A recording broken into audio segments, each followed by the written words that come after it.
sekarang kita akan bahas bagian dari dunia mikro yang pertama, yaitu Monera.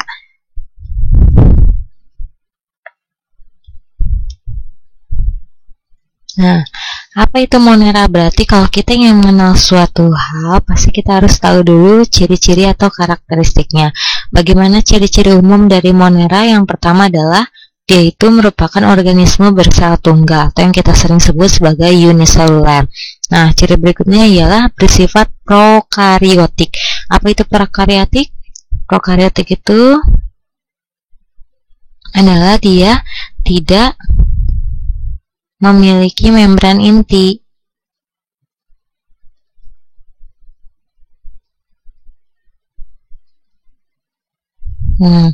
Jadi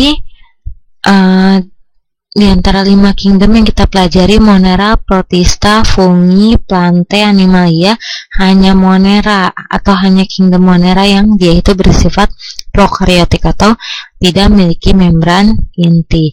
Yang berikutnya, nah, Monera ini terdiri atas Archaebacteria atau yang kita kenal sebagai bakteri purba, Eubacteria atau bakteri sungguhnya atau yang kita kenal sebagai bakteri saja, dan yang berikutnya adalah Cyanophyta atau ganggang biru.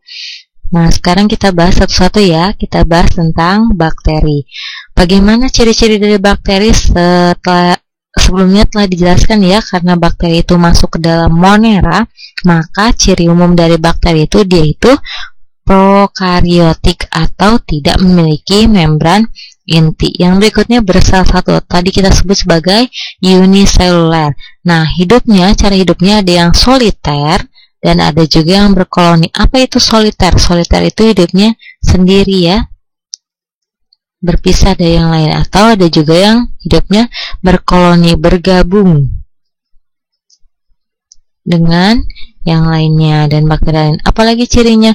Ukurannya 1-5 nanometer ya, jadi sangat-sangat kecil ukurannya. Yang berikutnya, dindingnya tersusun atas peptidoglikan. Apa itu peptidoglikan? Asal katanya dari pepton dan likan. Peptonnya artinya protein dan likan ini adalah polisakarida. Jadi dinding selnya tersusun atas protein dan polisakarida.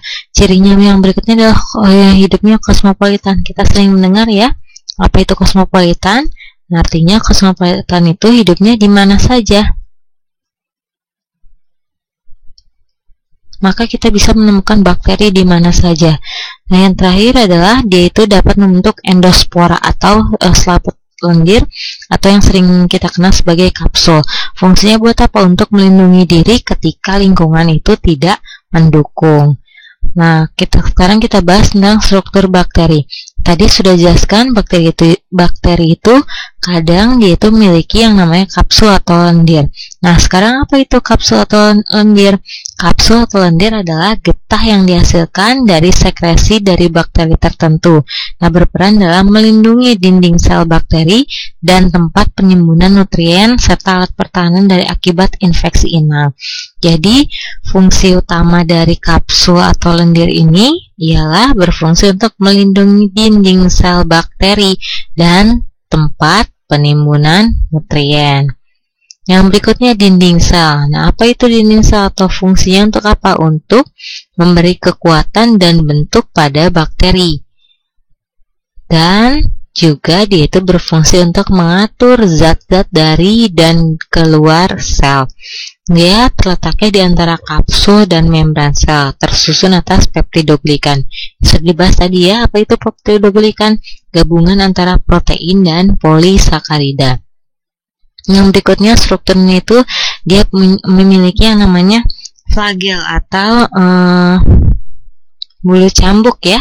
Nah, fungsinya apa flagel atau bulu cambuk ini? Fungsinya adalah berperan dalam pergerakan bakteri. Nah, berdasarkan banyak sedikitnya flagel, bakteri ini dibedakan menjadi 4 macam. Di sini sudah disediakan gambarnya ya. Yang pertama yang kita sebut sebagai monotrik. Mono itu satu. Nah, jadi dia itu hanya ada satu dan di satu sisi saja. Yang kedua itu lopo. Lopo itu banyak, tapi hanya di satu sisi saja. Nah, yang ketiga adalah ampitrik. Ampi itu di ujung-ujung, tapi hanya ada satu di setiap ujung. Itu kita sebut dengan amphitrick. Dan yang terakhir peritrick. Peri itu artinya sampingnya, jadi di semua bagian tubuh, baik di depan, belakang, samping, kiri, kanan ada semuanya. Itu jenis bakteri yang didasarkan atas flagelnya. Berikutnya apalagi struktur dari bakteri? Dia itu memiliki yang namanya membran sel atau membran plasma. Nah, membran plasma ini terletak di sebelah dalam dinding sel ya. Fungsinya untuk pertukaran zat dan dia itu tersusun atas lipoprotein. Sama halnya dengan manusia ya, membran sel itu tersusun atas lipoprotein atau gabungan dari lipid dan protein. Yang berikutnya adalah sitoplasma atau cairan sel di dalam membran plasma.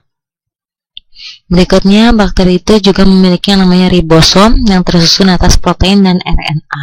Nah, ribosom berperan dalam sintesis protein. Materi genetik DNA.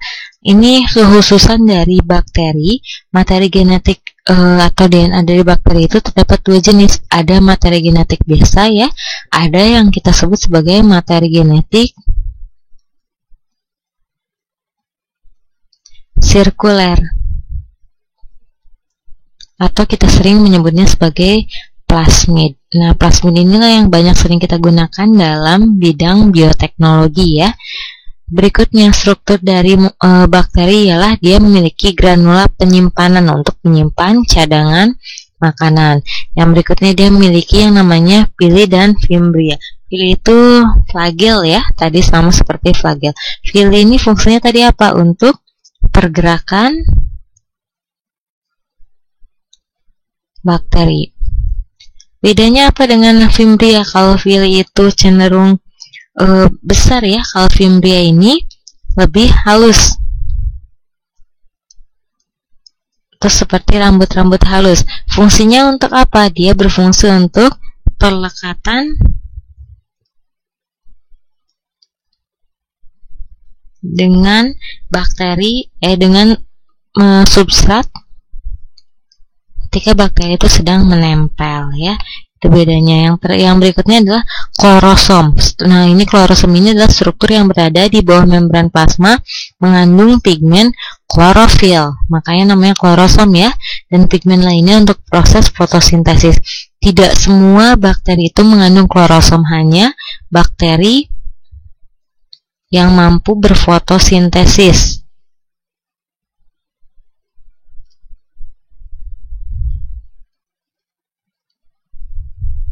Yang memiliki klorosomnya, contohnya bakteri ungu dan bakteri hijau.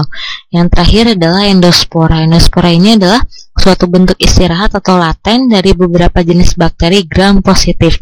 Kapan terbentuknya endospora? Endospora terbentuk jika kondisi lingkungan itu tidak menguntungkan bagi kehidupan sel bakteri. Nah, yang berikutnya